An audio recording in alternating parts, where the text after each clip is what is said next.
Hi, friends! Join us as we dive into the themes, metaphors, and foreshadowing of Buffy the Vampire Slayer. With both a spoiler and spoiler free analysis, there's something here for everyone. We are your hosts, Leah, Sarah, Tabby, and whether you're a new viewer or a longtime fan, welcome to Becoming Buffy.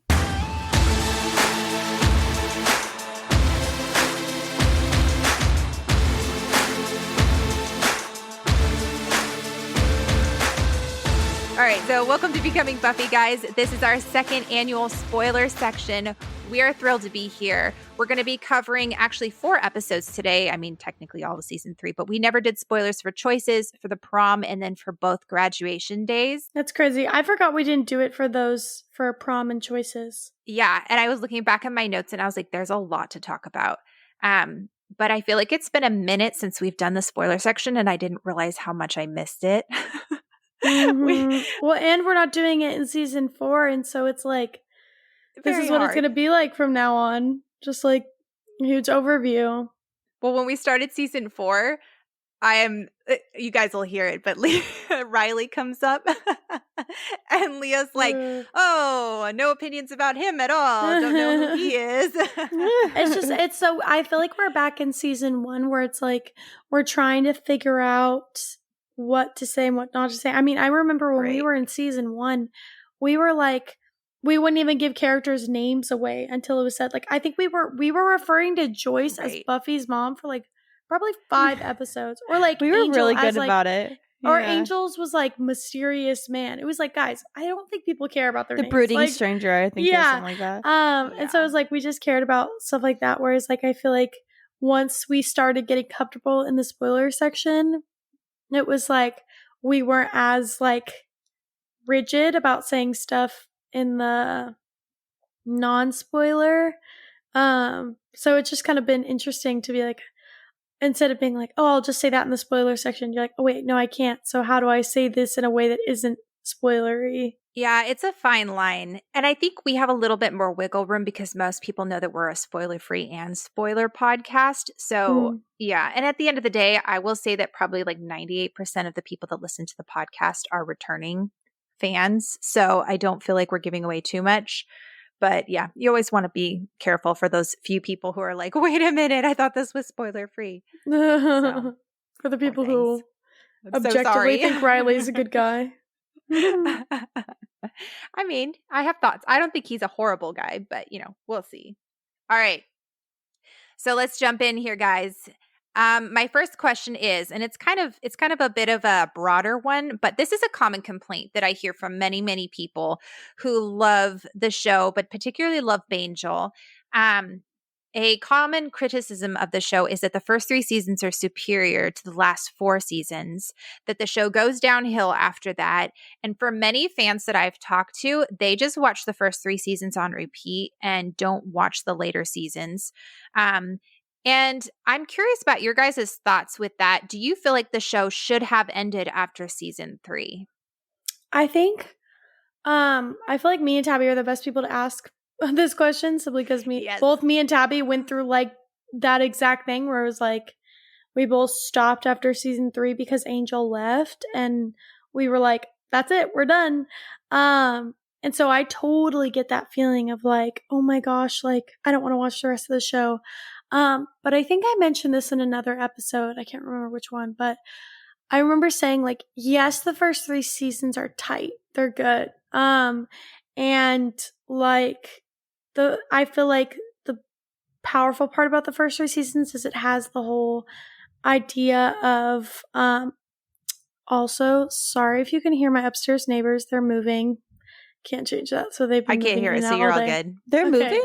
Yeah, they've been moving stuff in and out all day. Oh, they have a little baby. She's cute. That's sad. She says hi to us all the time. Yeah, she is. Anyways, one thing that's really cool about the first 3 seasons is it has an overarching theme of high school is hell. And so it really is like an ending of a chapter because they had to change one of the major themes in the show. And it definitely struggles to find its footing in season 4.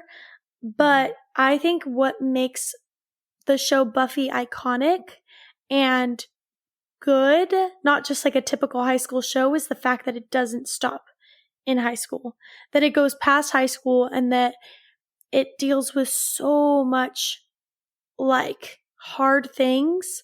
And you really watch all the characters grow up, because there's shows that go past high school, but they're really high school shows. Vampire Diaries is a high school show. Gossip Girl is a high school show. Like, even though the characters don't stay in high school, they don't really grow. They don't really grow up. They don't really face the challenges of adulthood. They face other challenges, but like, they're not adult shows. Whereas I feel like Buffy is such a unique breed, because it really, each season you grow with Buffy herself, Buffy, Xander, Willow, all the other like fluctuating characters in and out all grow. And so I understand wanting to rewatch the first 3 seasons, because it's like comfort, and it's like Buffy and Angel are so happy, and like, you know, all this stuff. But like there's so much Buffy happy. Good. Yeah, Buffy happy. Are we watching a different show? Well, I mean, she's happier with Angel. But it's like, you know, you miss out on Dawn, you miss out on Tara, you miss out on like Spike's arc, which I know a lot of people. Anya, yeah. Like, there's just even like Harmony. Harmony's such a funny character. Like, you miss out on a whole other world. I really feel like just watching the first 3 seasons is such a cheap knockoff of the show. It's not the whole story. It's like reading half of a book. Because one of my favorite seasons is season 5, and so I feel like that's a pretty common thing. I also like season 6. I know people hate season 6.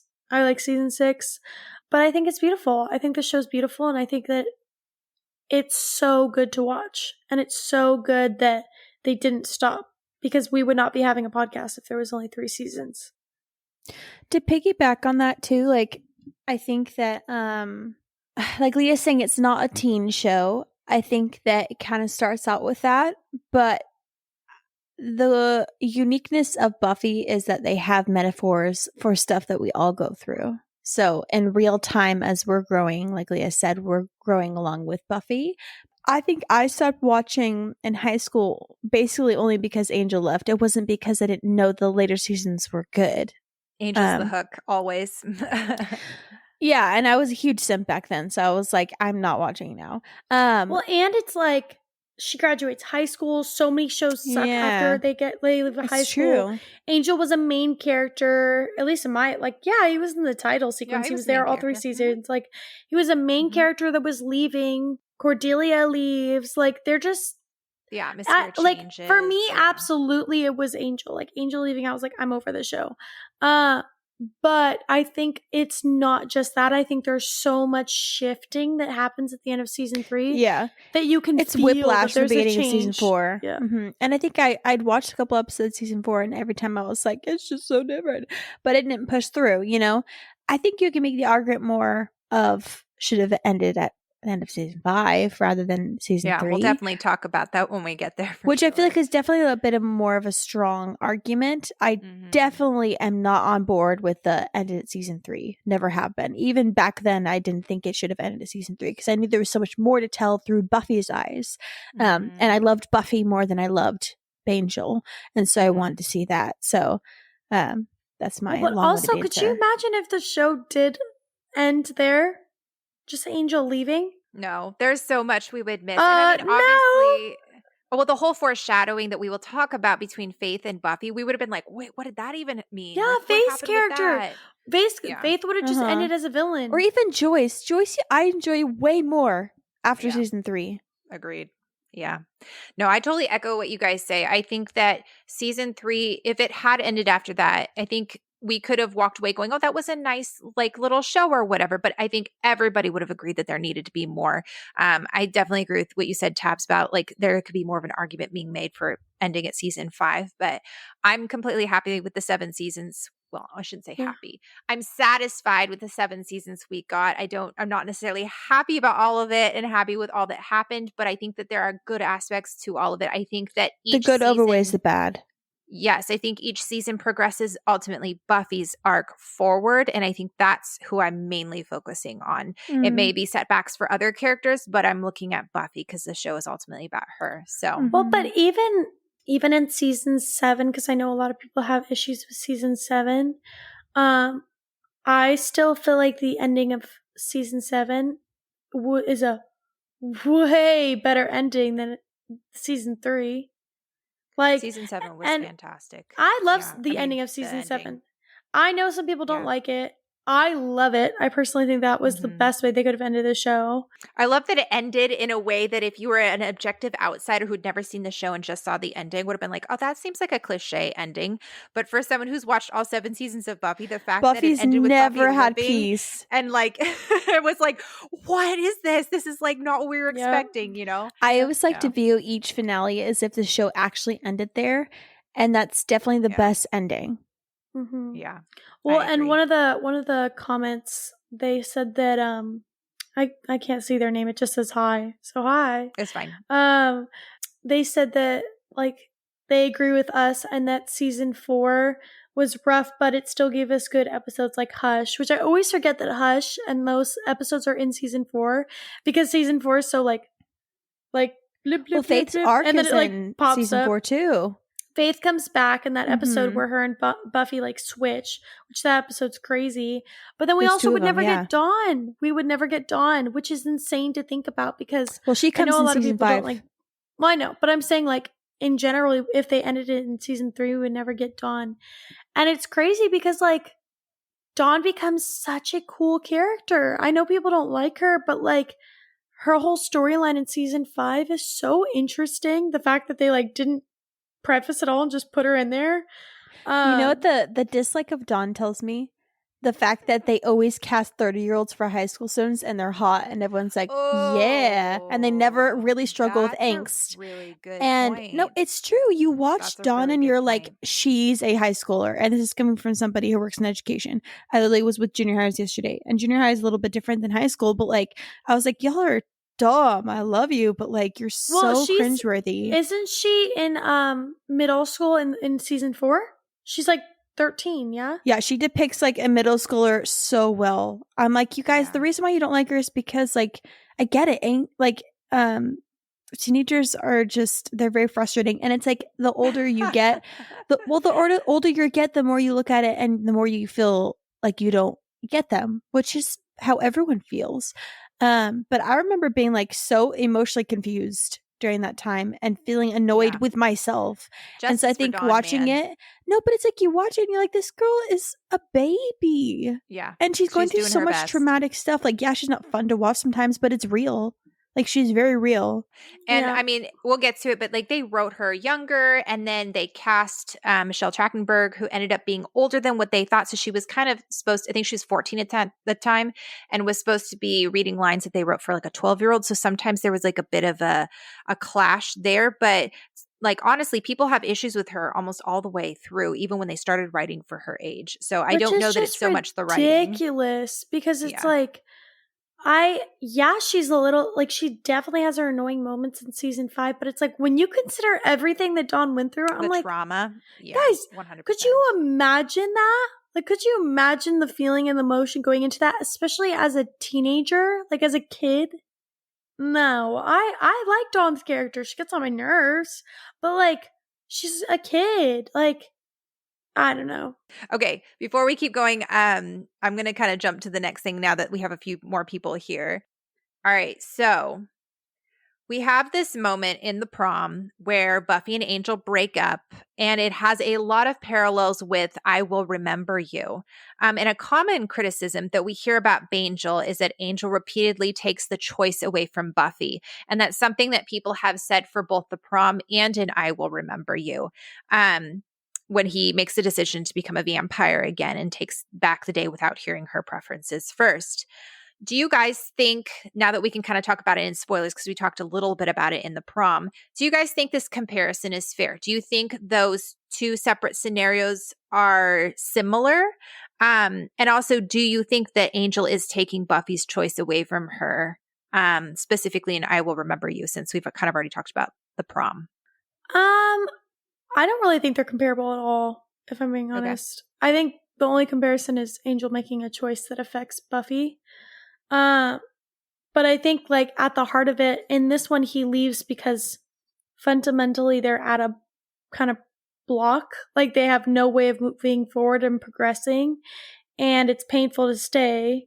And so it's like he makes a choice, yes, because he wants to help Buffy, but it's also, like, for him as well. I think people forget that it's like him leaving is also helpful for him. And then in I Will Remember You, it's more about protection of, like, her, and it's about protecting, like, her because he knows that she'll get, like, hurt, but it's also he's aware of the fact that he can do a lot more good the way that he is rather than giving it up. I don't know if that answers the question. I just realized that, but no, it's okay. That's fine. That's my answer. I'm trying to see how those two are correlated. I don't, because in people's minds, he's taking the choice away from Buffy in both situations. Here's the thing. Can't you say the same thing about Joyce, though? Yeah, that's a whole other argument. You can, but well, no, because they're saying, like, she's literally gonna die, and his only option was to swallow the day. It's not like he just was like, "How about I swallow the day?" You know, how about I only remember and Buffy doesn't? Right. Like, he's given an his hands were option. tied. Yeah, he's given two options. Neither are good. To continue, and also, like, let's put, like, ourselves in Angel's shoes. I would feel really guilty living my happy life with Buffy, knowing that she could save people, knowing that her destiny is that of being in Sunnydale. Like, it would feel dirty.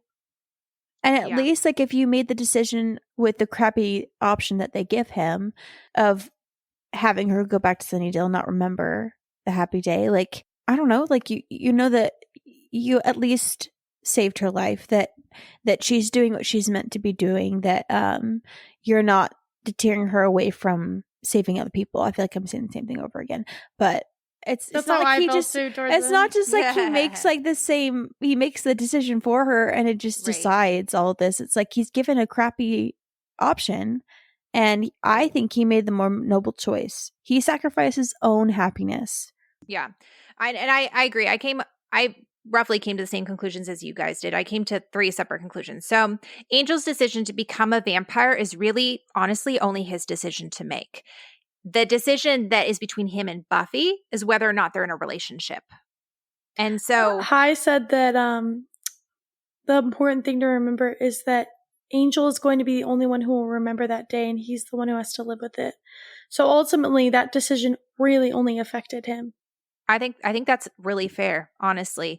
Because I've heard some people be like, well, we all get on Willow for erasing Tara's memory. Why don't we get on Angel for erasing? That's for selfish reasons. He didn't want to erase her memory. Yes. Those are He didn't want to erase her memory. He literally had to. I'm going to refrain. I 100% guarantee you that if he had the choice to have her remember that day, 100% he would have. Well, yeah.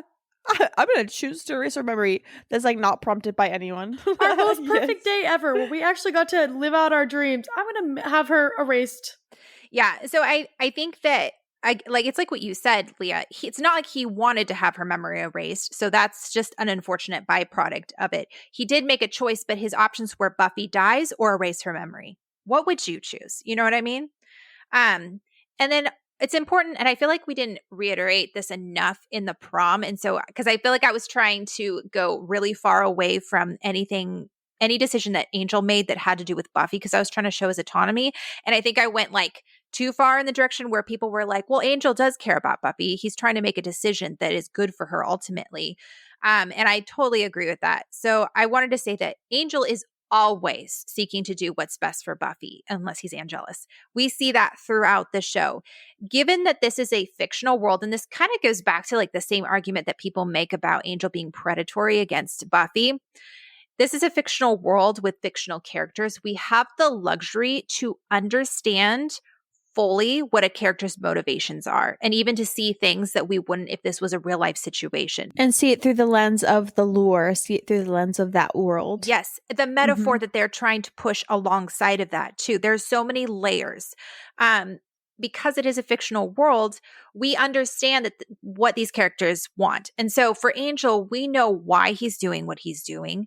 And it's not because he's sitting over there going, gee, Buffy's preventing me from going and living my life fully. I'm going to break up with her because that's what's best for me. Like, no, Angel's out there going, I want Buffy to have a full and happy life, and or at least have the chance and the opportunity to have those things and go see if that's what she wants, on top of the fact that Angel's over here going, I still feel like I need to go figure some stuff out for myself. So I think that there are similarities between the two episodes. I think I Will Remember You is amazing in that it shows growth for both characters, because it becomes about more than just what Buffy needs and wants, and about their individual greater purpose and calling. Both realize, which is pretty much the theme of Angel. Yes. No, it totally is. It's an amazing episode. And I know Prophecy Girls did a fantastic job of covering it. But both Angel and Buffy realize that they have a responsibility to help others, and that can't happen together at this point. There's just no way for it to happen.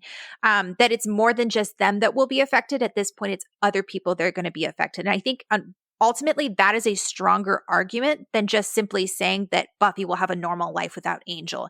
And so I think that's kind of what people wrestle with at the end of Graduation Day, is it's this whole thing of like, well, but Buffy's not going to have a normal life. Buffy still wants to be with Angel, and they feel like Angel's arguments might be slightly weak.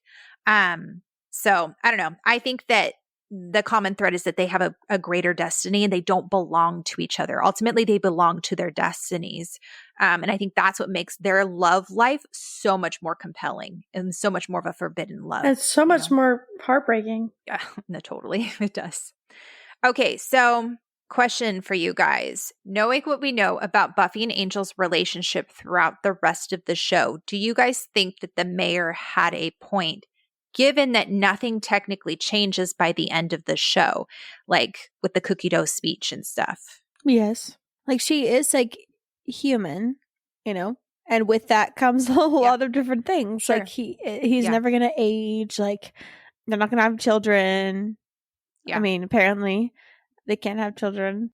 I think like it's Buffy's choice and his choice if she wants to live out her life like with someone who's like not going to age, and then and then she dies. But like from an outside view, yes. I think, yes, he has a point, but I think also I may be a little delusional when it comes to the ending of the season and their storyline.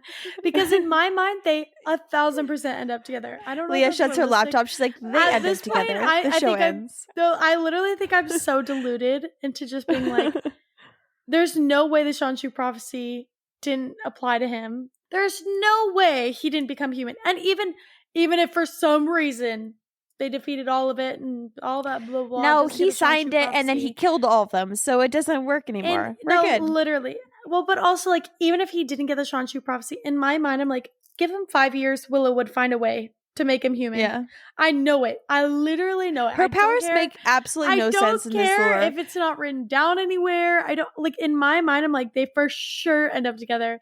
So I feel like I'm the worst person to ask because I know I'm a little deluded.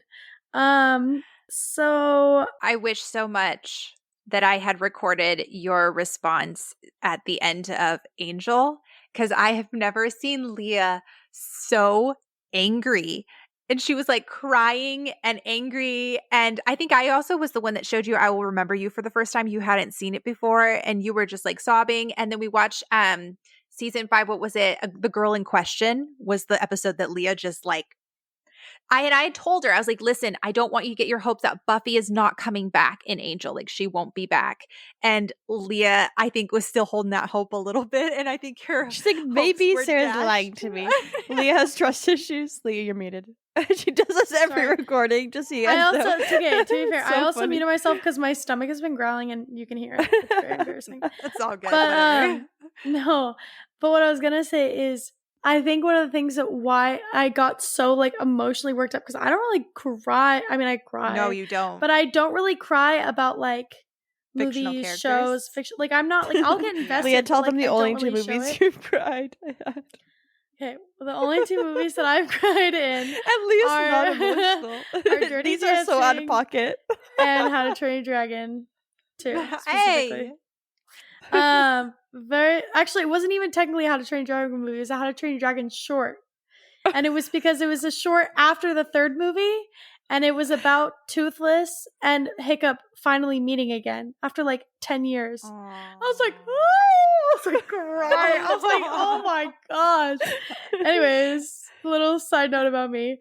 But I think why I got worked up was because like, it wasn't that I was expecting Buffy to be there. It was that there was like a whole episode where she like was there, but then like wasn't. And I just think that it just made me mad because I was like, she could have been here. She could like, you literally wrote her in there. Like she could have been here. And I think Angel just really put me through the ringer. Sarah also made us watch so much of it back to back to back to back. And it literally is like emotional turmoil. No, it's emotional turmoil. She's like, we'll binge Angel. It's okay. And then we binge it all so freaking fast. And I was so mad at a lot of it. Yeah. And so I think I just like, I got to the ending of the show and I just was like, are you serious? Like, I was like, I watched all of this for that, for like half the characters to die and for like freaking, like nothing. There was like nothing. And for Gunn to survive. I was like, oh, are you kidding me? All the Gunn died, Leah. No, he doesn't. He's alive. Leah, Illyria says you have less than 10 minutes, and he says, "We'll make those 10 minutes count." He was alive. He was alive in the last second. Yes, I didn't want him to be alive. He literally died. All right. Let's bring it back. I know we're like spoiling all of Angel. Way off the beaten track. We still have so much more to talk about. Okay, so the moment at the end of Choices where Buffy and Angel are resting up against each other and talking about their future reminds me a ton of Forever when they're sitting next to each other at behind a tree. I thought about that. Them. Yeah, they're talking about it. I think that's specifically supposed to be a mirroring of those two scenes to kind of show that nothing has changed. A whole unspoken thing of why Angel can't stay. But I still think it's interesting that she chooses him. And then the cookie dough speech. And Leah kind of already answered that a little bit, but I think that it's interesting to note that at this point, the unspoken argument seems to be that Buffy is too young to know what she wants. But as the show progresses, it's interesting to see that what she wants doesn't change. She continues to want a normal life. Even though she recognizes that her calling is there and she embraces it fully, she still would prefer a normal life, and she always chooses Angel. Oh, yes, teacher. Yes. Well, I also wanted to add a little bit more eloquently is that like rude for yourself or for Sarah? No, for me. I was saying for my previous point. I figured you meant that. No, yeah, that sounds so bad. Rude. What I was trying to say is that the whole cookie dough speech is actually a lot more plausible at the end of season 7 because now there's all the Slayers. And so now it's like that speech actually holds weight because Buffy doesn't have to be the Slayer anymore. She can retire. And there's literally like hundreds more that could take up the mantle. Well, I think it's important to note, too, that she gives the cookie dough speech before she comes up with the idea to make everybody else Slayers. So I'm like, would you still be giving the cookie dough speech if you already had that idea and everybody was Slayers?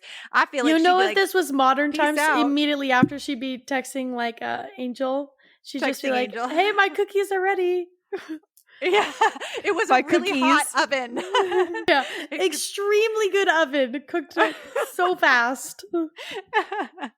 Spike's glow helped cook them a little faster.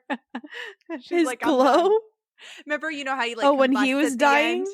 Yeah, he died and she was like, cookies are baked. Sorry. Anyway, okay. All right, moving on.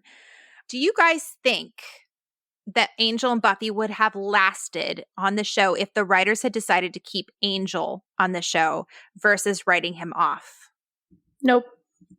Ooh. I feel like, okay, I love television, I love movies, love TV, but especially in TV shows, if there's a character that stays the entirety of the show and they're supposed to be a love interest, the only exception I can think of right now in my head, I'll probably think of more later, but in New Girl, Nick and Jess, they break up once and they're good friends and they're not toxic to each other the entirety of the time they're not together. One of the very rare situations where they're just good people and they care for each other when they're not together, and then they end up together and it's just all good and dandy. But it's so rare, especially during that time in the 90s and 2000s. They just loved to make couples toxic when they were not together. And then they end up together and then they break up again. They end up together and they break up. I feel like they would make some bullcrap reason for Buffy and Angel to not be together and somehow ruin Angel's character a little bit. I think I'll change my answer. I could see that going either one of two ways if Angel did stay on the show. It's either would be one where he stays on the show, but they're not together because they can't be. So it's pretty much like season 1 through 3. And it just turns into the Buffy and Angel show. Buffy is never able to grow on her own. She's never has to stand on her own 2 feet because she always has Angel to fall back on. And I think this works for the first 3 seasons because first season, she's not really relying on Angel.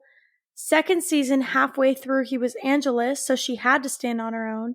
And then the third season, they were kind of distant because, like, he's kind of phasing out. They're trying not to be together, too. Right. And so each season, they found a way to make them independent. However, you can't do that for 7 seasons. So I think it wouldn't be about Buffy anymore. It'd be about Buffy and Angel. And I love Buffy and Angel, but it's important to have the characters grow on their own. So I think that would have been bad. Or he stays on the show and they're not together and it's like Buffy does grow on her own, but then they would have to find, like kind of what Tabby was saying, they'd have to find reasons to not have them together and to have them be more separate. And then they would kind of have to ruin their relationship a little bit because they wouldn't be able to have them together. So I feel like as painful it is to watch their story kind of play out, I feel like it made it a lot better for both the characters. Yeah. And I think there's a difference between what we think would happen organically with the characters versus what the writers want. And let's face it, there's not a single happy relationship on Buffy. So I don't have hopes that Buffy and Angel's relationship would have played out well. I mean, look how Tara and Willow ended up. Look how Oz and Willow ended up. Jenny and Giles, Anya and Xander. I feel like if they had stayed on, there's a potential for the writers to have written something incredibly toxic. Maybe Angel cheats or Buffy cheats, or they would have written something that would have made us hate them. But I feel like I could not handle it if Angel cheated. That would have been hard. So like, let's imagine these characters were real. I feel like in character, I feel like Buffy and Angel could have made it. But I think with the writers that they had writing it, I don't think they would have, if that makes sense. I don't know if I'm separating them out too much, but I feel like having them separated and having Angel go off in his own show is what honestly made their relationship, like it elevated it, honestly. It's not necessarily like the 2 characters just not working out together. It's like there's like metaphors, there's lore stuff that gets in the way, you know, there's mystical stuff, whatever. But I feel like 2 tropes that TV shows tend to fall back on in relationships that can be very frustrating for a viewer. One of them being they start dating in the early seasons, they break up, date other people, and in the last episode, they end up together again. Right. Right. That's very frustrating to watch. I'm like, oh my goodness. Like, just we want them happy and then not so much back and forth. And it's like, there's so much anticipation. There's that. But then there's also the we don't want to express that we like each other, build up tension. But you could tell that they don't know how to write them being happy together. So they just like make it so that they're just never really together again until the very last episode. Yep. Which I like that they didn't do that with Buffy and Angel, but then it's like, if he were to stick around, what would that really look like? Right. But I like the fact that they kind of had them together, but not really together for 3 seasons, but not in a toxic way, but because of things genuinely got in the way, which is very rare to find in TV shows. And I think, honestly, that's why they've had such a cultural impact and so many people are still hung up over them. In like, here we are 25 plus years later. Is it 25? Yeah, 25 years later, because their external forces that kept them apart make sense. Nobody's out there going, oh my gosh, they could have just been together if, you know what I mean? We understand why. Okay, so that leads me into my next question. Do you guys think Angel could have or would have had a fulfilling journey on Buffy and it would have been fleshed out as much as it needed to or deserived? Say he didn't go off on his own show. Nope. I think that they couldn't. Realistically, I'm not even faulting the writers. I just, they couldn't have the time to dedicate to what Angel needed. He needed his own show.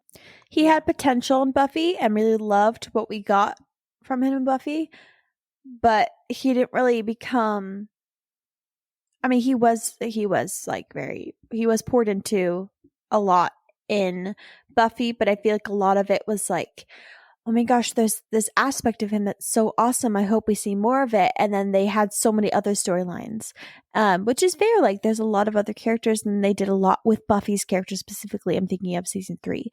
Because you see him talking to Faith and you're like, wow, that's such a cool, like mentorship, therapist side of Angel. Because we've really seen the champion side of him. So I was like, that's really awesome. But then it's like they really focused on Buffy in season 3, which I really, really appreciated.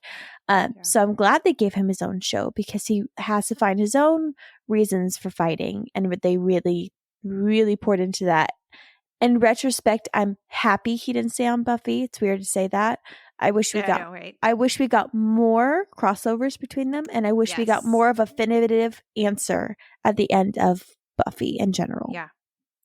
I agree. I think it would have run into the problem of Angel possibly overshadowing Buffy, because they would have had to devote so much of a storyline to him, and ultimately it's Buffy's show. He outgrew it, you know? So all right. So a couple little trivia things or just like notes. It's interesting that Angel says to Buffy that she deserves someone who can bring her into the light. And that's contrasted with Spike talking about how she should be in the shadows with him.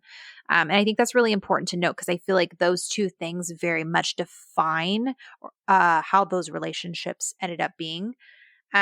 Dude, I just thought about too the fact that like if Angel was on the show, we wouldn't have gotten such like a good love interest in Riley.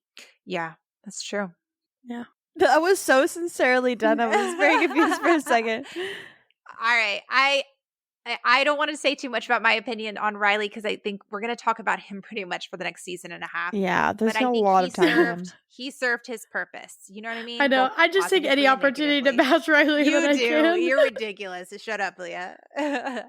Abby also said that she liked the fact that Angel allowed like growth for other characters like Faith, which I feel like is such a good point. Like not only Faith but Wesley. Wesley would have been nothing if Angel the show wasn't like created. Also, hi tech person, aka Sarah's husband. Oh, is tech person in? Hi, Andrew. All right. So a couple of little things that I think are kind of neat that they carried over into Angel the series. When Anya talks about you've never seen a true demon, I think about Angel season 2 through the looking glass when he becomes pure demon and you see his face. I think it's a different dimension, which is why he's not massively large. But then the mayor comes in and reads the chapter of the book that they're reading, says the beast will walk upon the earth and darkness will follow. The several races of man will be as one in their terror and destruction.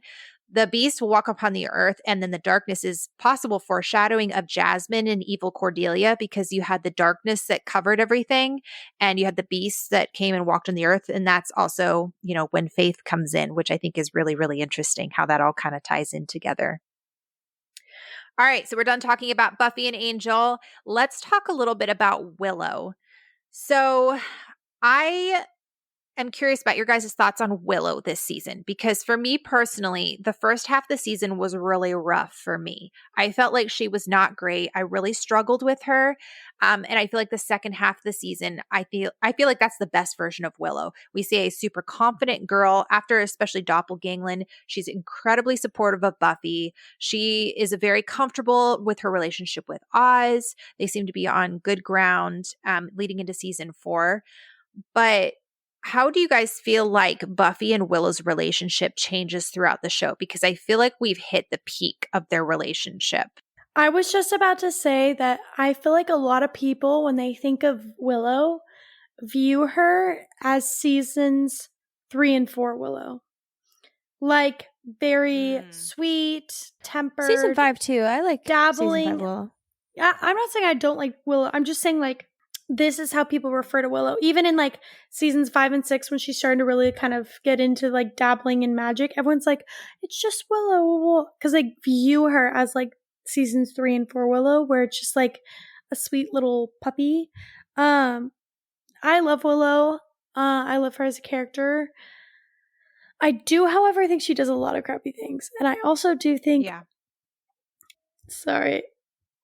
As a friend to Buffy, she just sometimes loses it a little bit. I feel like she's really strong in the beginning.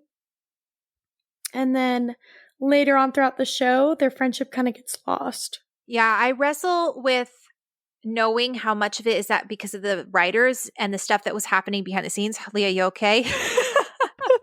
Did you swallow some water down the wrong hatch there? Yes. You guys, this is all stuff that happens in our normal tapings that I like cut out so you have no idea, but this is us raw and unfiltered. No, it's so hard because I think a lot of times what the writers like put into the show over time is often influenced by the actors and like what's going on in their relationships. And so it's hard sometimes to watch the later end of the series and not see a rift, or not, maybe not a rift, but Buffy and Willow are not very close. I feel like Buffy and Xander are very close by the end of the series. I think, oddly enough. We have some really great moments between them, but the ones with Willow just after I feel like I forget that episode in season 7 where they sit on Willow's bed and Buffy shares third her episode. power. I feel like that is the last in like tender friendship moment we have between the two of them before like we just don't really have that kind of moment anymore. And I miss it. When I see moments like this in season 3, I miss their friendship. I so wish it was Buffy instead of Kennedy in that episode where she's mourning Tara. That would have been the perfect like Buffy, yes, moment for them. Like end off like it's just a friend being there to like mourn her past relationship, not her current girlfriend while she's sobbing about like Tara. Like it's just kind of weird to me. I'm like, this is odd. Weird. You shouldn't be here. I feel like most everybody doesn't like that episode. I don't feel like I've come across one person that's like, yes, I loved that. I felt like no, you know what? I disagree. I love that episode. I just hate that she's there. Like, I love that episode. I just hate that Kennedy's there. Like, I love that episode. I think it's really good for Willow. I just think that it would have been I agree. So much better if Kennedy wasn't there. Yeah. I agree. I feel like it's just not very well done. And I feel like we needed to see Willow bonding with someone we've seen on screen instead of someone new. But yeah. Okay, let's talk a little bit about Anya. So I really love, obviously we're going to flesh her out more as we go in further into the season or into the series. Anya telling Xander, hey, come with me. And he says, I got friends on the line. And she says, so? And he says, that humanity thing's still a work in progress, isn't it? And she says, are you really going to be that much help to them? You'll probably just get in the way. And then I hope you die. So I looked up her speech in End of Days, where she's talking to Andrew of all people. And she's talking about how she's going to stick out this apocalypse. And Andrew asks her, well, what's the difference between this apocalypse versus the one in season 3? And Anya says, well, I guess I was kind of new to being around humans before, but now I've seen a lot more, gotten to know people, seen what they're capable of. I guess I just realized how amazingly screwed up they all are. I mean, really, really screwed up in a monumental fashion. Oh, and they have no purpose that unites them, so they just drift around blundering through life until they die, which they know is coming. Yet every single one of them is surprised when it happens to them. They're incapable of thinking about what they want beyond the moment they kill each other, which is clearly insane. And yet here's the thing. When it's something that really matters, they fight. I mean, they're lame morons for fighting, yet they do. They never quit. And so I guess I will keep fighting too. And then he kind of teases her, you love humans. She's like, I do not. If you tell them or you tell anyone, I will kill you. And then Andrew is inspired by that and says, I think I'd like to finish out as one of those lame humans trying to do what's right. And I see so many people criticize Anya's death as too fast and a callous end to a great character. But given the growth that we see in just those 2 speeches and even all the stuff that happens in between, I think there's some missteps with her character arc, but it is an arc and it is a good one. I think her ending was the best ending for her character. I was going to ask, do you guys think that it was a fitting death and a fitting end for her arc? They did her a disservice in a couple of ways. I like what they did, leaving her at the altar. That sounds so brutal. I mean, it's really sad for her, and it's like it's really sad for her. But I feel like so much of her character was about men. It's gotta suck to be Anya, but no, I just mean like had to happen. So much of her character was about like men and chasing after that. And then Xander came along and it was like the only reason she was with the Scoobies and helping people was because she loved Xander. So she just like had never really stood on her own 2 feet and made a decision for herself. And so I love that they kind of left her high and dry and was like, okay, who are you now that you don't have someone? And she stumbles a lot, which doesn't bother me. I think it's fair and I think it totally makes sense.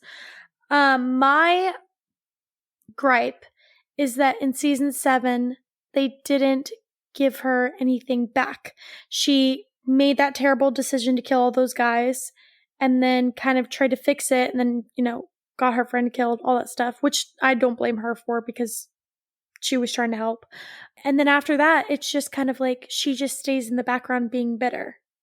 That's what makes me mad, is that they didn't go anywhere with her character in season 7, but I think the way that she died was perfect because she finally made that decision to make a decision for herself that wasn't based upon a guy or her own, wanting to survive. It was purely for people and it was purely for the greater good. And I think that is the best way for her to die because it comes full circle.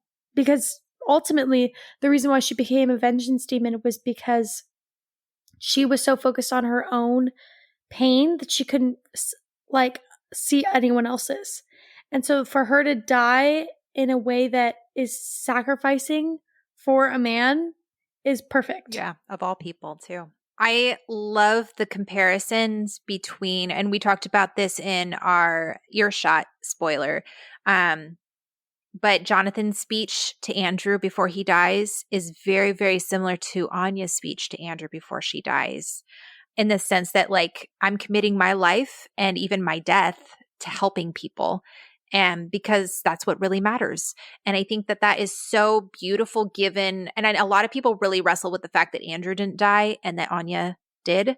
But I really think there's something very beautiful and poetic that Andrew didn't die, and that we even see him later on in Angel, the series, actually making a difference and developing confidence and doing something worthwhile. So I don't know. I think there is some missteps in the way that they got there. It was a little bit choppy, but when they finally did get there, it's beautiful.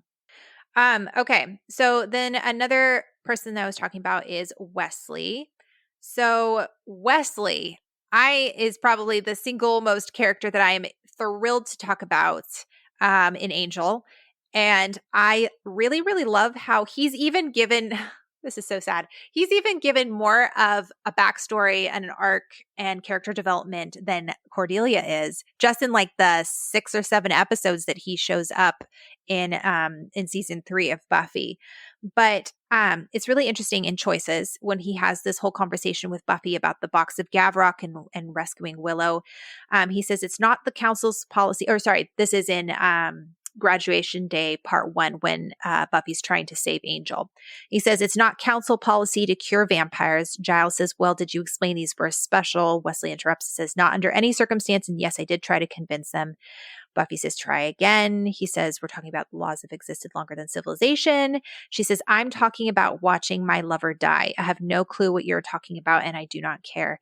And this is so fascinating to me because in A Hole in the World, Wesley has to watch his lover die because ultimately it comes down to this. We talked a lot about utilitarianism versus Kantianism and this whole idea of Fred having to die because if they decide to try to save her, they're talking about tons and tons of human lives that would die for the sake of her living. And I think that's so interesting because that is completely in line with his worldview up to this point. I mean, look at him rescuing or kidnapping Connor, which is objectively an awful thing to do, but doing it to save the life of Connor, of Angel, and possibly, tons and tons of people. And then having to watch Fred die in order to save tons of people. And then I don't know if you guys remember, but Wesley seeks Giles's help to save Fred. They wanted to see if they can enlist Willow, but then the council's no longer there, and you have Giles refusing because he no longer trusts him. And it's very weird. Like when I was watching the scene, I was reminding me of all that stuff that happens in season 5, and I was like, oh my goodness, of all the characters in the Buffyverse, I really believe Wesley is possibly the most tragic. I was just gonna say, I think it's interesting that he's so by the book and so by the rules. And then by the end of the show, he's so by his own rules. And I thought that was a cool way to take his character. I mean, honestly, Wesley reminds me so much of Giles. Their characters make a lot of sense, and not just because they're watchers, but I think it's because they both started out as rule followers, and then they broke away, and then kind of made their own rules to follow by. Yeah, that's a really good way of putting it, Leah. Go ahead, Tabs. I feel like Wesley is one of those characters that you hold in your hand and you're just very proud of, and the writers, and you're like, yay, one that makes sense, one that has a full-fledged story arc and great acting, and their psyche makes sense and is portrayed very well, but not in a down your throat sort of way.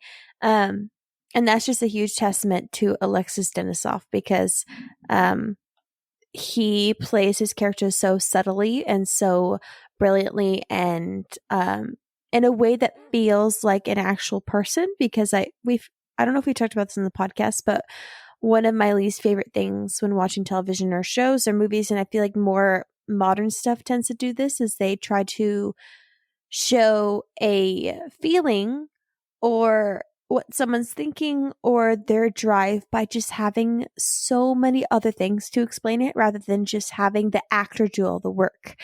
And I really feel like a lot of stuff that Wesley believes and his fear with lack of control and just the fear in general, is really seen in his acting rather than external circumstances. I mean, that kind of helps drive home what we've been predicting in his character. But even if we disagree with whatever Wesley does, we get it.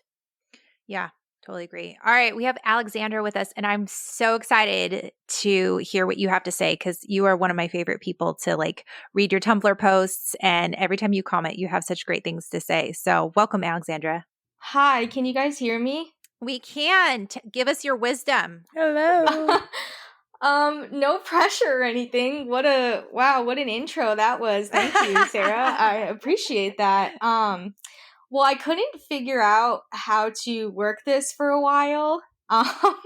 So I've been texting Leah, freaking out. Oh my God, Sorry. There she is.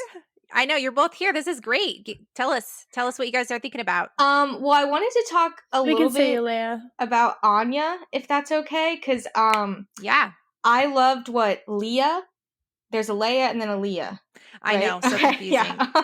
I just wanted to say that I absolutely agree with everything you said regarding Anya, my dog's namesake, by the way. And Aww, I have a blog, and a lot of people come to me frustrated about Anya and what happens to her. And I've always disagreed, and people kind of boo me because I feel her death was earned, if that makes sense. They had to kill off someone, and she had been a vengeance demon for over 1,000 years, and it's tragic because she finally understood what life was about and why it's worth living. But the thing about her agency and making a choice for the first time, not regarding herself in that way, like what you said about Xander. Like, it was just so well put. Oh my god, I was like cheering you on over here, but you couldn't hear me. Oh my goodness, thank you. But it was just so I and people get upset because they're like, it just happened so quickly. But it's like, it's the finale. She's a supporting character. Like, what do you want? Like 5 minutes of people sobbing about her death? But also, she was really, really mean to Buffy in season 7. Like, which is like my main issue with her character. Really cruel, really cold. So that's another reason why I'm not like really upset that she dies, because if you fuck with Buffy, I'm sorry for the F-bomb, you're good. you mess with me. So when she died, I was like, okay, yeah. And I don't know, I thought it made complete sense, and I was happy with it. I mean, obviously you don't want people to die, but they're in a war, you know? Yeah. So. Well, and I think another important thing too is that the way that she dies, I don't even feel like is disrespectful. Like, she dies protecting Andrew, and like, yes, it's quick, but it's also like there was a whole, like the whole first half of the episode is everyone acknowledging that they can die. Mm-hmm. Yeah. And so it's like, and that's it's how not war that is. any, People die really it's not that any fast. death would have been surprising there. You know what I mean? I feel like it was honorable to her character. I think and she goes out with that sword, like that great bunny moment that she had, like very true to her character. Like, she got that moment, and there's a lot of characters, especially in season 7. This is the final episode. She isn't a character that we initially started the show with, and she got a moment to shine. You can't say that for everybody else. You just can't. Like, so I thought it was really well done, and people hate me for saying that I'm not like crying over her. I do like her better than Cordelia, I will say. I have my issues with Cordelia, and I love what you guys say about Cordelia, because there's another podcast that I listen to, and they are very, very, very, very, very pro Cordelia, and sometimes it's a tough pill to swallow. But yeah, so I mean, really, really great moment for Anya, for her character, just everything. It's full circle. Love it. Yeah, I appreciate you saying that, because I too have found a lot of the fan discord is very much of, well, that was an anti-feminist moment. That was just Joss killing off another character and stuff. And if I do remember correctly, I think Emma Caulfield even requested to be killed off because she didn't want to come back. And I think she's come back and said that she doesn't like how she was killed off. But at the same time, I feel like it was also a very realistic portrayal of how a war situation would be. There's not going to be, I think of Marvel, love Marvel, but every death that happens is going to be like, there's this big moment, beautiful, we have this goodbye, and romantic, and honestly, as fans, like, we do need that most of the time. But with Anya, it just felt so realistic, because it was literally like, boom, we see these potentials dying, boom, we see all this stuff, boom, Anya dies, and then flip over to something else. And it what it does is it creates this sense of realism of like how it would actually happen in real life, of like, it feels like things are spiraling out of control, which ultimately leads to Buffy getting stabbed. Well, it feels very Game of Thrones-ish, where it's just kind of like death is inevitable in a lot of situations, and unfortunately it's, you get through the battle and you mourn after. Right. And it adds a sense of gravitas to the situation, which is very much needed. And I think that Xander's response at the end with Andrew, which I've also heard a lot of people really are frustrated with, it wasn't a, oh, ho hum, she's dead. It was more of like, we all recognized that someone was probably going to die, that we were probably going to die. But this sense of like, that's my girl. Like, she did what was right in the end. Like, there will be time to mourn later, probably off screen and stuff like that. It was just like, everybody's in shock. It just felt very real. So yeah, I wholeheartedly agree. She did want to leave. Yes. I read that in the book. Okay. The new book. Yeah. She wanted to be killed off. So he actually honored her wishes, which is crazy because he's a dick. Like, he only listens. He only listens to Allison Hannigan and apparently Emma Caulfield. So, I mean, there you go. Well, I've heard him say like he really liked Emma Caulfield. Like, I've heard him talk about like James Marsters. I think there's like that quote where he talks about how like Joss came up to him and was like, "You're funny, James. You're like Emma Caulfield funny," or something. So like Joss thought Emma was like really funny, but she's very funny. She had a interesting role. Like, I feel like Cordelia leaving opened up this space for her, but Cordelia although I was surprised to hear that people didn't like her character that much as when it was airing. I guess she was worried about people hating her. She's so really? popular now. Yeah, she's Cordelia. so popular now. Oh, Cordelia. I thought you meant Anya. I was like, No. I've never no. heard People, that. I'm pretty sure people liked Anya like right away. Gotcha. But it was a lot though, because there's her like becoming more of an important character. There's Spike coming back at once. There's Oz leaving. There's Tara being introduced. So much change. Riley. Like, it was just like boom, boom, boom, boom. Right. But yeah, I mean, she, and a lot of people think she's coded, what's Asperger's coded or autism coded. Yes, I've seen that. Yeah. She takes things so literally. Yeah, and not really Interesting. ability. Knowing how to read human interactions interpersonally and stuff like that. That's interesting. I'd never heard it makes that. a lot of sense actually when you think about it. But also I just wanted to say, Sarah, what you said about it feeling like more real with her death and how like quick it was, that's such a great point too. I just think it just felt really real, and just the way you said it, I was like, absolutely. I just feel like Chosen is slept on a bit as a finale, and the whole season in general. I have my issues, okay? I do. But 100%. It does what it wants to do, I think, very well. It's just there's some missteps. I agree. But I agree. Yeah. No, totally. And you and I have talked about that. I'm excited when we get to season 7, we'll have to bring you on, because I feel like my goal, honestly, like this is kind of like the thing that I'm really hoping to do with the podcast, is I'm hoping to redeem season 7 for the fandom. Yes. For those of us that are like so frustrated with season 7, for those of us that feel like it didn't meet everything that we wanted, for those like maybe spuffies who are even are frustrated with that. Like, I feel like everyone's kind of frustrated with season 7, and I think that there are some nuggets. I think there's some really good stuff to focus on. I think we're just focusing on the first few episodes things. are fire, and then it's like the middle where I'm like, it drags a bit in the middle with like The Killer and Me and First Date and Get It Done. Those 3 episodes, not great, especially like back to back to back. It does make me feel a little bit happy, the fact that the later seasons are so hated on, because they are the Spuffy seasons. And I have a lot of issues with that. Although I will say for Spuffy, it is definitely an interesting dynamic to dissect and discuss.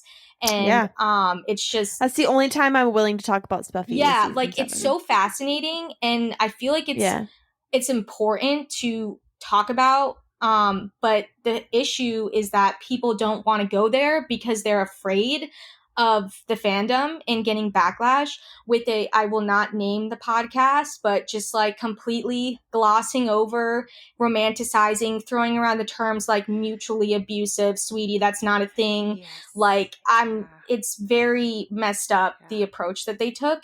And that's why I'm very happy that we have your podcast and Prophecy Girls, who are just not backing down, and they're like, hey, this is how it is. We can appreciate things and characters while admitting that what they're doing is wrong and messed up. And especially if they're a demon, like they're literally a demon. Can we talk about this for a second? Like, we're allowed to criticize soulless creatures. Like, absolutely. Yeah, just because he has chiseled cheekbones and is super charismatic doesn't mean he gets a free He's pass. hilarious. Well, also, but it's... I do feel like it's important, too, to view every character with the lens of they could do wrong. And like you said, like Alexandra, like Cordelia, love her. But she does some things that really piss me off in the first 3 seasons. She is a bully. She has her is. moments. No, she is. She can be really cruel. But she can be really cruel. But has a lot of other good qualities too. But totally, absolutely. I think we don't know how to exist in this space where we can like a character but criticize them. Totally. And you see that the most with Cordelia, and you see that the most with Spike. Like, those 2 characters, people get very, very... They're very protective of, and they don't want to hear anything you say. And let me just say, of course, Cordelia and Spike, very different. It's just that, they're not perfect and they can be mean. Well, one of them is literally, a soulless killer, but sorry, I dropped my headphone. But it's all good. yeah, so it's just, you just got to be willing to have these conversations. And sometimes people are going to be mean about it, but you're doing, good work. So God bless, Godspeed. Thanks. And Buffy, all right, we trust. Before you leave, Alexandra, this kind of actually like segues into my next point, and I'm curious about your thoughts. If you don't want to answer, you don't have to. It's all Sure. good. But okay, so speaking of season 7, the next character that I want to talk about is Buffy. So I want to ask you guys, so I had asked Tabby and Leah this in a spoiler section like a couple episodes back. I don't remember. When I talked about how Buffy has remained pretty firm on not killing humans throughout the series, and we talk about Kantian versus utilitarian, all that stuff. I want to ask you guys, now that we can talk about spoiler-wise, do you think that Buffy remains consistent throughout the series? And I'm thinking specifically of lies my parents told me when she tells Wood, if you try to attack or kill Spike, I'm going to let him kill you. Do you feel like that is a consistent Buffy moment? Yes. Sorry to jump on that. I feel like she kind of, and the show in general, kind of moves toward this moral ambiguity. And I think with season 7 specifically, we're constantly being told, and it can be heavy-handed at times, that this is so different. This is much bigger than anything they've ever faced, because they're not just facing evil, they're facing the reason evil exists. And she is literally, a general in a war at this point, something that has not happened to her before in this way. And Spike, she's looking at it as Spike is an asset to my army. I do not have time for vendettas. She doesn't. And you can look at it like, oh my God, it's just because of Buffy and Spike and blah, blah, blah. But I don't think that's how the scene reads to me. But I will say that the moment with Giles very much reads into, oh my God, you tried to kill the guy that I like. I will say that. But I think Buffy, the headspace that she's in, would absolutely say that, because it makes sense. Like, you're trying to save more lives. So it makes sense. Am I happy about it? No. But it definitely makes sense, and it definitely seems like where her character was always headed. And it's very similar to Angel in that way, and the tone of Angel as a show. Well, but also on another level is like on top of that, because I totally agree. She is in the middle of the war, and Buffy doesn't have time to save everyone. Buffy doesn't have the time to go around and protect every petty fight that's breaking out and defend every person. Like, she has to weigh, okay, what is actually like worth my time right now? And if, Wood and Spike are just being petty and fighting all the time, she doesn't have the time to like sit there and be like, okay guys, let's talk this out, let's figure this out. Like, she's saying like, figure it out or I won't be there next time. Mm-hmm. And there's nothing that really can be talked out. He literally killed his mom. Like, it's not like they can ever be friends or like anything more than just tolerate each other and be allies. Like, and I think Buffy acknowledges that, and she even says, I lost my mom too. Like she's trying to connect with him and say, and she's compassionate. She's like, I understand like your loss, and I understand. She literally says, I understand what you tried to do. Like, she understands where he's coming from. But I will say that the episode frames Spike as some kind of hero by deciding not to kill him, which is icky. That's my biggest gripe with that episode. Yes. There's a lot of issues with that. And that's one of the main issues I have with season 7 is Spike, his involvement in the narrative, and how that affects Buffy's own story. But I will say that scene felt in character. It makes sense to me. And ultimately, it is what it is, and I get it. Even if I'm not crazy about it, I get it. No, I love how you put that, because that's something that I've kind of been going back and forth with. And I think that we talked about in Choices where we were like, why did Buffy decide to not try and trade or like, why did she decide to trade the box immediately for Willow and not pursue other avenues? And I feel like season 7 Buffy would have actually taken a step back and been like, let's look at for another thing to do. And so I think that's growth. Even though we all feel uncomfortable in that moment of watching Buffy tell Wood that, she's doing what's best for the potentials, for really the rest of the world. And so I think that that's a topic and that's a whole issue that I feel like a lot of media is unwilling to tackle because it does kind of make their character look a little gray, but that's life, right? In real life, that's exactly how we would be wrestling through things. Like we want to see our characters always make these or they always make these decisions where they're not stuck between a rock and a hard place. And I think that's just not realistic. So yeah. I do want to say one thing and then I'll shut up and leave you guys alone. I love what you said again, especially because you see her kind of regress a bit in the sense that she feels like she cannot make that decision to sacrifice Dawn because she's already lost so much. At that point, she's very emotionally vulnerable, but she evolves again. And sorry, that's my dog. I just feel like it just feels very natural. Like she is able to make those decisions at first with killing Angel, but then she starts to lose a lot and loses, her drive and her ability to make sacrifices because she's already sacrificed so much.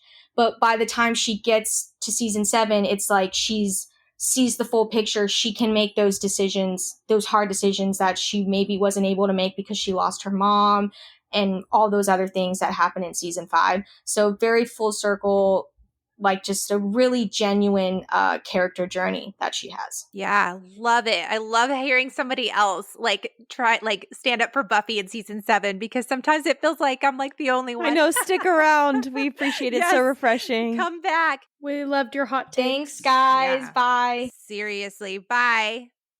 All right, Leah, what do you got, girl? No, yeah, I have a few thoughts about the Angel questions that you ask, specifically when you were talking about the similarities or differences between the prom and I Will Remember You, and just this idea that Angel is making the decision for Buffy, or taking the choice away from her. I think that in both of these instances, he's definitely not taking a choice away from her because the decisions he's making involve him, 100% involve him as well. So it's not like he is making a decision that's only going to affect Buffy. It's going to affect him equally. I think in I Will Remember You, it affects him even more than her, though, because it's this is his body that he's choosing to alter. And not even alter, it's just events that will never, he's turning back time so that the events never occurred. He's not messing with anybody's memories. He's not changing, not messing with anyone's memories. He's basically just, it's his body and it's his choice to make whether he wants to be human or not. And in the circumstance, he was put on the spot. That was the only choice he could make, and he made the choice, and Buffy understood, because you also have to kind of look at it on a bigger picture. This is Angel's show. That episode is supposed to showcase, it was a test for him almost, where it was is he really a hero? Is he able to make these hard choices? If you dangle what he wants in front of him and then ask him to give it up, is he going to do it for the greater good? And that's what makes Angel a hero, is decisions like this, decisions that Buffy would make as well. So it's again, two parties in a relationship. Yes, the decisions affect her, but he's not taking away her choice because it's also equally his choice. So I don't agree with this criticism whatsoever. And that's all I got to say. Yeah, no, I totally agree. And that's something that I think people and critics of that particular moment in I Will Remember You Forget is that for Angel, he's the one that has to bear the burden of remembering. He's the one that has to deal with the consequences of being a vampire versus being a human. So ultimately, I really do see this as his choice to make, not something that, like, I think that when it comes down to whether they have a relationship or not, and I said this earlier, I think that whether or not they have a relationship or not is like, that should be something that maybe they both decide. But like that, they do have that conversation. Right. You and know? I think a lot of people too are viewing it from Buffy's point of view because they want Buffy to be happy. And I get that. But like Angel, like you said, Leah, like he should have a choice in that as well. And it's not just, oh, well, Buffy's not going to be happy, so he shouldn't do that. Like he should have a choice. When you break up with someone, you know, getting broken up with, it's not fun, but it happens. And Buffy came out stronger in the end. You know what I mean? So it's just another trauma she had to deal with. But at the end of the day, it had to happen. And so Tabby and Leah emphatically agree with me that if Angel had stayed on the show, that him and Buffy would not have lasted. What do you guys think about that? Amen. They would have torn my sweet little. They would not have lasted. They would have destroyed Angel. They would have destroyed him as a person. Yeah. I think it could have gone. It would have gone one of two ways. Either he would have stayed dead at the end of Becoming, and never came back, or he would have stuck around and they would have done a lot of things to keep them apart, a lot of things to like destroy the relationship. So I think just like I think that the characters together, if it wasn't a TV show and there didn't have to be drama and craziness, I think that they're compatible. They could have lasted.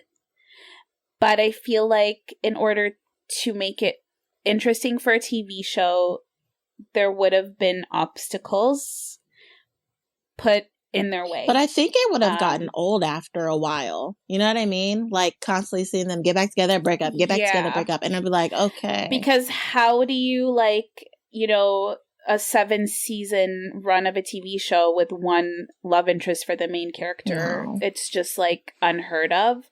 I feel like it would have been a cool thing to like do for the first time, you know, have one love interest for the like protagonist that lasts the entire run of the show. But I just feel like that wasn't done at the time. It wouldn't have been done. They would have definitely, like, Angel would have died at some point, I think, or gone off the deep end, or they would have done something where the ties. Right. They would have had him do something where it was like Buffy wouldn't have never forgiven him. Like had him unforgivable. Yeah, he would have had kill Dawn per se, or do something. Oh my god. do something. Do something. Oh my god. He would have been like, Buffy, I'm sorry, but I'm not letting you jump. I gotta kill her. Yeah, and he's over here like judging Wesley for kidnapping his son, and he's over there killing little Dawn. Buffy's metaphorical daughter. Oh, yeah. do not open that can of worms.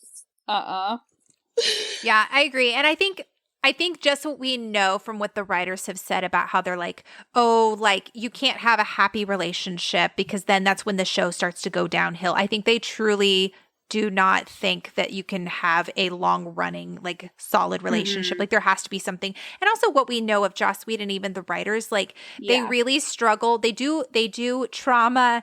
They do the human pain really well. But what they don't do really well is showing healing. Yeah. And showing like restoration and forgiveness and all that. And so I think that we all know they would have done something with Angel and Buffy's storyline. I think that's what makes Buffy and Angel so great. You know what I mean? Like, because it's kind of open-ended at the end, towards the end. Yeah. And I think to be quite honest, I think sending Angel off on his own journey was actually a service to that relationship. Like it wasn't because I feel like, and you know, not to bash on Spike because I don't like doing that. We'll have plenty of time to talk about it. But just to, you know, had Angel stuck around, his whole world would have continued to revolve around Buffy and he wouldn't have grown as a person. Exactly. Just kind of like Spike. Spike's only motivation and purpose in the show is Buffy. He does everything for Buffy. There's no there's no depth to it other than that. Whereas with Angel, he goes off, he finds his own purpose, he makes his own friends, he gets his own family. He learns things on his own separate from her, but I believe that all of these things ultimately, you know, by the end of the series with that open ending, I can see them getting back together eventually with all of the new things that they've learned.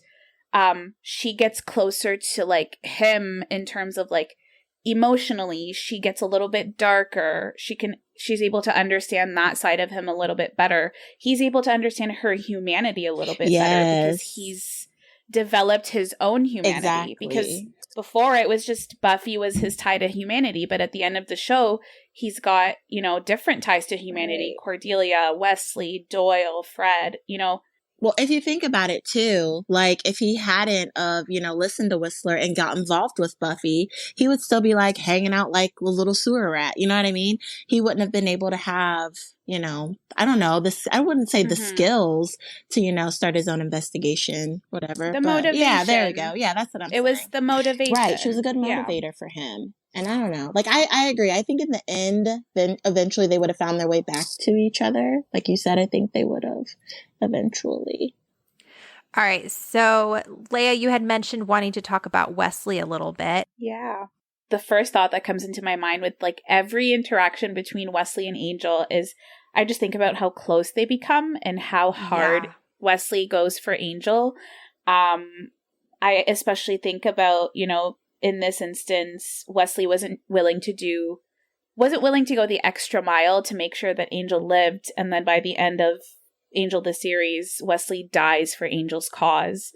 And it's just, that friendship was just beautiful. And it's really funny watching them meet for the first time and just Wesley changing over the course of the series. And I think it's a testament to like how amazing Angel is, because you see Wesley come back into like Angel the series, and we'll talk about it like on our podcast, but you really see him like lean on Angel, and Wesley is purposeless at that point when he enters Angel the series, and then it's just crazy to see how much he ends up trusting Angel and believing in him and just kind of understanding him in a way that no one else does. And then ultimately willingly dying for this cause that Angel has backed for, 5 years of his own show. It's like, just like a beautiful like trajectory of the character. I love Wesley. I cannot wait to talk about Wesley. I know, me either. He's like probably my favorite character on Angel besides Angel himself. See, I hated him on Buffy. Like, I could not stand him. And then when I started watching Angel, I was like, oh my gosh. Like, I was developing a little crush. Like, I like Wesley. Like, I can honestly say I like him. He has a really good eye. Yeah. And I think it could have been really easy to make Wesley like a super boring character where he's just kind of, the bumbling fool that just follows Angel around and he's a sidekick. But I like that, he makes big mistakes. He makes huge mistakes, but that's what like makes him, I think, really interesting. And some people are willing to forgive what he does. Some people are not. But that's how every character in the Buffyverse is really. There's not one perfect character, so. Yeah, Wesley is incredibly flawed, but all of his motivations, you understand where he's coming from, which makes him very interesting. Okay, so my last question was, do you guys think that Buffy remains consistent throughout the series? And I mean specifically in her desire not to kill humans. I think that her moral code remains consistent throughout, where she's, Buffy's always the one that says, it's not our job to pass judgment on humans. It's not our job to kill humans. We deal with the demon world, and there's a different world for the humans to, have their consequences. But I do think that as the show progresses, the situations that she finds herself in start to kind of make her question her moral code, but I feel like she always comes back to it. So what I'm trying to say is, in Lies My Parents Told Me, for example, I understand what Buffy is saying in the sense that, you know, there's a bigger issue at hand, and this vendetta is kind of needs to be put on the back burner because we don't need to be doing this right now. So I get it, because that's Buffy's whole thing in season 7 is kind of like, we're fighting a war, you know, Spike is a warrior, I need him in this. But that whole episode, even just her saying that she would let Dawn die, like I don't know if she would. I know that she's saying it, and I understand why she's saying it, and it makes sense for where her character is at that time, but I could never see Buffy sitting back and, for example, allowing Spike to kill Robin. She may have said that she'll let him do it, but I don't think that she would ever be able to go through with it. And I don't think that she would ever be able to sacrifice Dawn. If she, like, had to, I don't think she would be able to do it, because I think, like, Buffy just, her humanity is very strong, and in season 7, I feel like it's like the Slayer general is there, but I feel like Buffy's humanity remains consistent throughout, for me at least. So, yeah, I don't know, like, I get, like I said, I get in the context of the episode and of the season why she makes those choices and why she says those things, but I feel that at the end of the day, she wouldn't have let that happen, realistically. Yeah, I have to say, Lies My Parents Told Me is probably one of my 5 episodes that I am not really looking forward to talking about, just because I feel like there is a lot there that feels out of character. There's a lot there that kind of irreparably ruins some relationships that you love in the show. Yeah, it's just a difficult one. I really liked what Alexandra had to say about it. I feel like she actually like gave a really good answer for it that fit with Buffy's worldview and kind of fit with her mindset and time, like, and what she's thinking at that time. And I think it was really great. For me personally, I agree with you, Leah. I think the episode even kind of shows us that Buffy would not throw Dawn off the ledge if she had to, because at the very end of the episode, you see Buffy in Dawn's room stroking her hair at the very end. And it's either right before or right after her conversation with Giles. And there's this whole lingering thing of like, is she just saying that to Giles just to kind of get him off her back? And it's like, I don't know that Buffy actually would, you know? I mean, then we have Storyteller over there where like she could have just gone and killed Andrew going, well, it's blood probably. Let's just see if his blood opens the seal or closes the seal. And like, who cares if he dies? Like, we might save millions of people or whatever. But instead she takes the time and she realizes it's his tears. And she actually has that really like empathetic conversation with him. And it's like, no, Buffy's still 100% empathetic, 100% loving and just soft and all that stuff. But there's this general exterior that she has to put on in order to get people motivated and to do what she needs them to do to win the war. So I don't know. It's a toughie for sure. All right, guys, thanks so much for coming in and sharing your thoughts. We're going to move on to the next question now. Okay, so Faith, incredible. Absolutely love her. And I'm even more excited to talk about where she's going in season 4, again in season 7, and then again on Angel, because I feel like that's where like all the groundwork that season 3 has been laying really comes to fruition and really pays off. It's fantastic. So Passion of the Nerd talks about how Faith has been trying to find the thing that pushes Buffy's buttons all season, that kind of sways her over to the dark side, if you will. And then she finally discovers that it's Angel. And I never made the connection, but this is why Faith is so angry when she comes back in this year's Girl / Who Are You and finds that Buffy isn't even with Angel anymore. Because I always was like, why is Faith so hung up on the fact that Buffy's not with Angel? Like, that seems so random.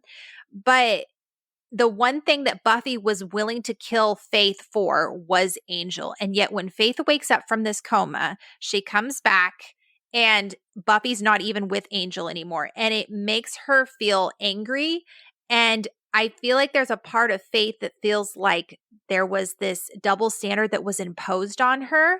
and almost this like hypocrisy on Buffy's end, where Buffy's like, oh, you can't kill people, but I'll go kill you because you hurt my boyfriend. And then the fact that Angel's not even in the picture anymore, Faith's over there like, well, what was I to you?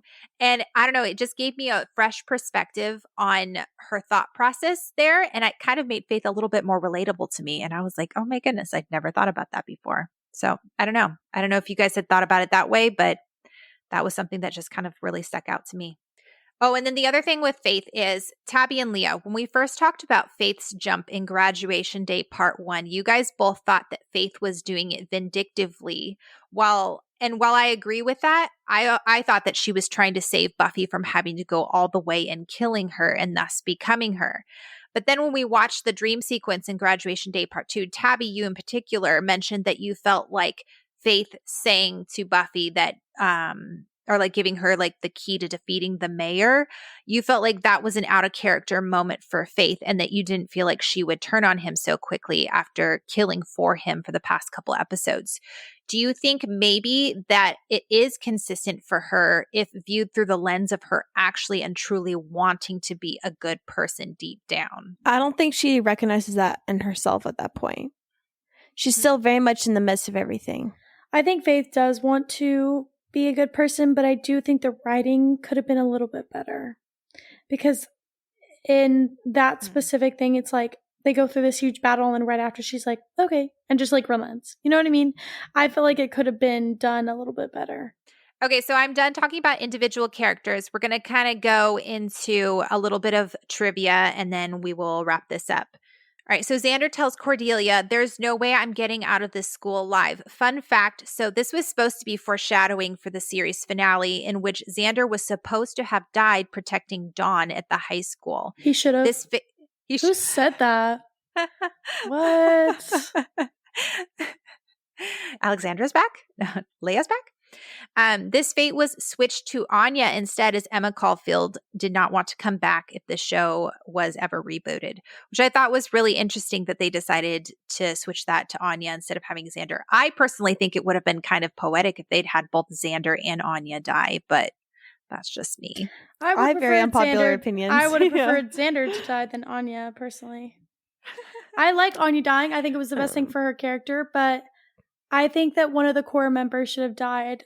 I think Giles should have died too. I was about to say, I kind of wanted Giles to die last episode. I'm not even mad to say that. He's been pissing me off like season 6 and 7, or 7. He wasn't there for season 6.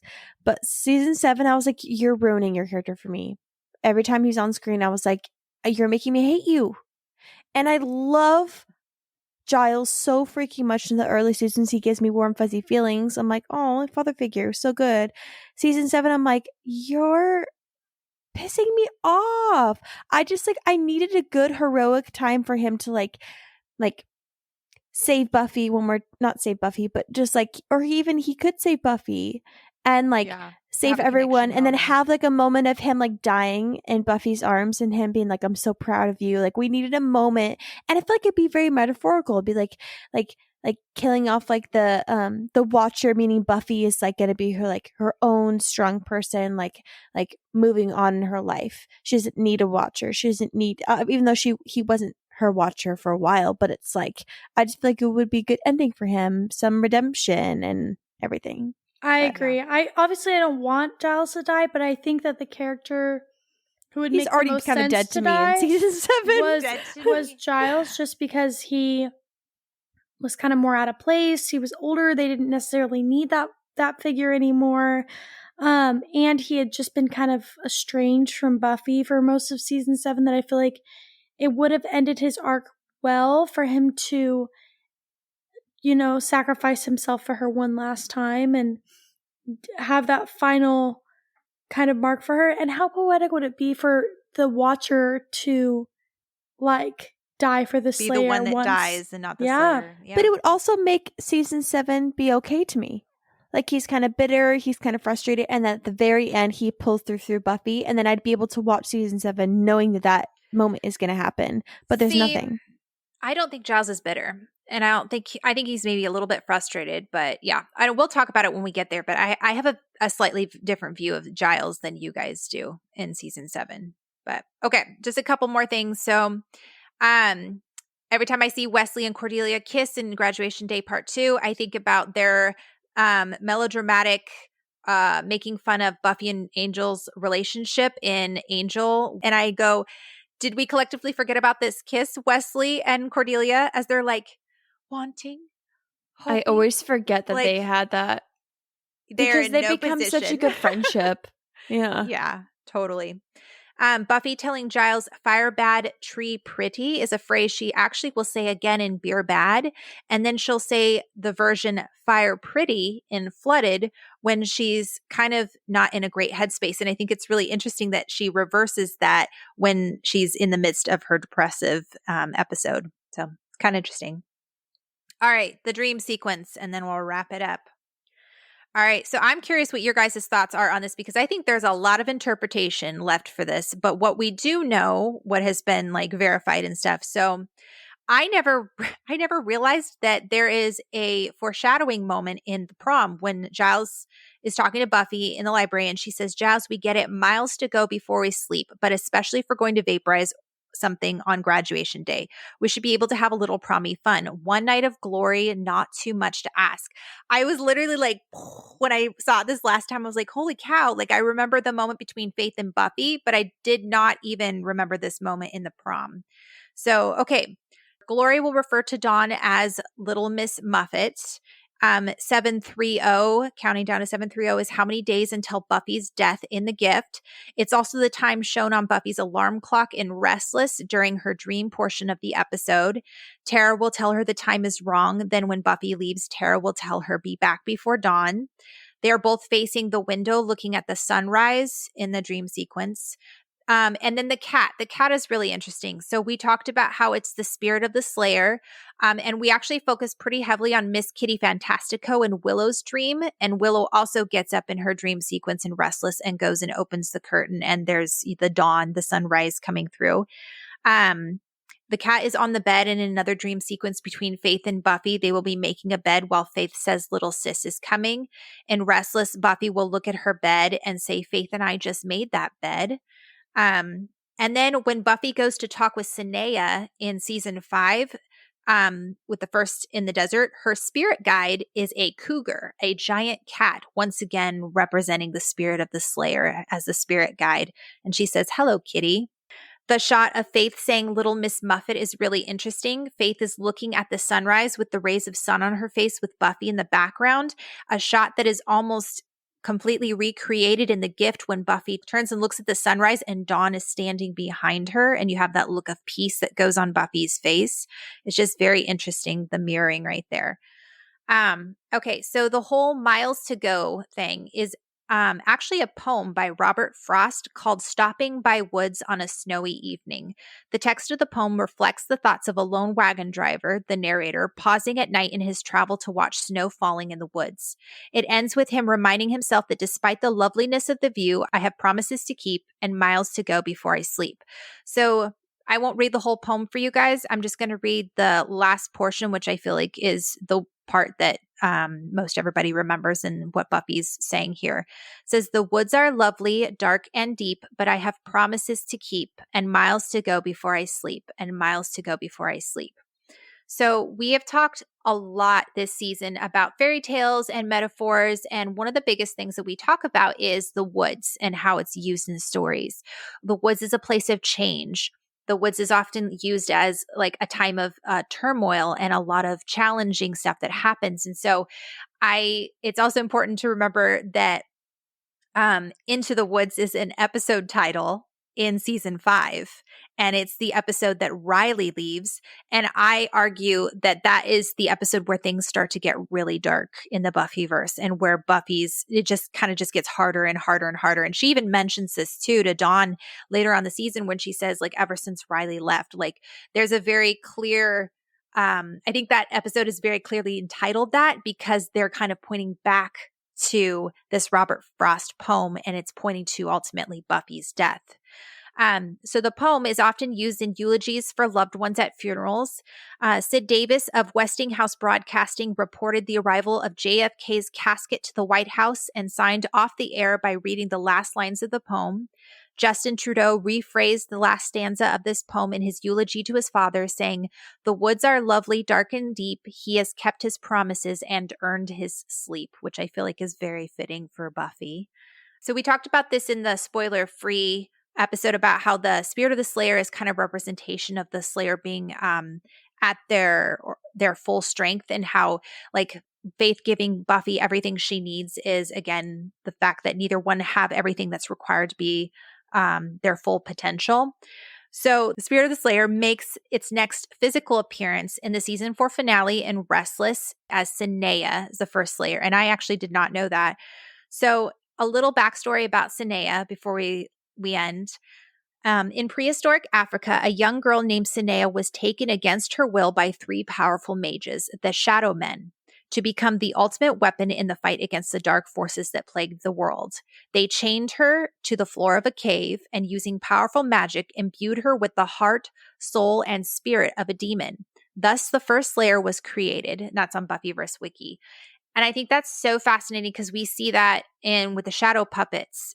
Then Buffy ends up going into that portal, seeking more power from the Shadow Men in order to fight the first evil. And ultimately, she rejects what the Shadow Men try to give her because that would mean giving up more of her humanity. And we're going to be talking more as we go into season 4 about the metaphorics of the spirit, the mind, the heart, and all of that as we head towards the season finale, Restless, which, that's going to be fun to talk about.